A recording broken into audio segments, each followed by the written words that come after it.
Tout le monde connaît les 4 grandes écoles de la broderie chinoise, Jiangsu, Hunan, Guangdong et Sichuan. Et aujourd'hui, Yang Xiaoting, maîtresse de la broderie Han du Hubei, a fait renaître cet art traditionnel.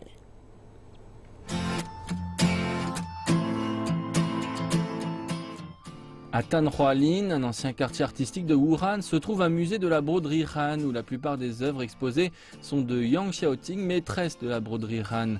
Cet art artisanal est le berceau de la broderie chinoise qui malheureusement n'a pas été transmis depuis longtemps.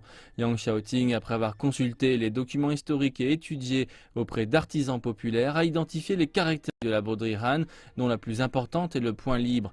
Elle a ainsi pu révéler les charmes de cet art traditionnel. La broderie de façon réaliste représente la sensation de volume par les couleurs dans une même direction.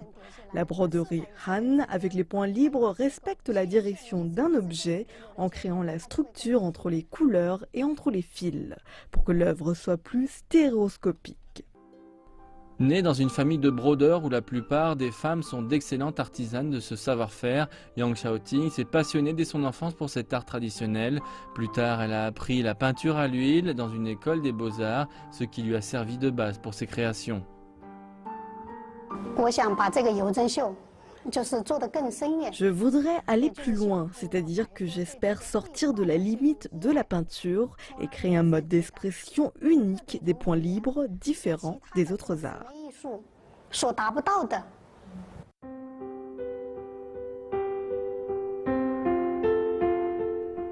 La broderie au point libre signifie que les aiguilles suivent les traces des fils sans observer les contours et les formes d'un objet. Ce genre de broderie offre un plus grand ressenti que la broderie réaliste car il ne s'agit plus alors d'une simple copie. Pour Yang Xiaoting, la maîtrise de la peinture est un atout lors de la création de broderie.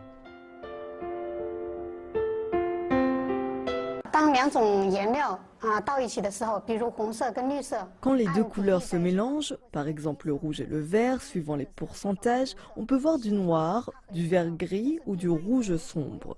On utilise cela dans la broderie. Si on brode avec les fils rouges tout d'abord et puis on brode dans une direction différente avec les fils verts qui couvrent ces fils rouges, on peut avoir une œuvre plus colorée avec le rouge qui paraît vaguement.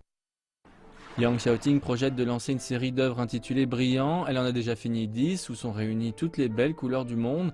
À travers ses fils de soie, ses couleurs mélangées, Yang Xiaoting partage son interprétation de la nature et de la vie. Grâce à elle, la broderie Han, ce savoir-faire traditionnel, retrouve sa vitalité et devient un art indépendant qui va au-delà de la copie.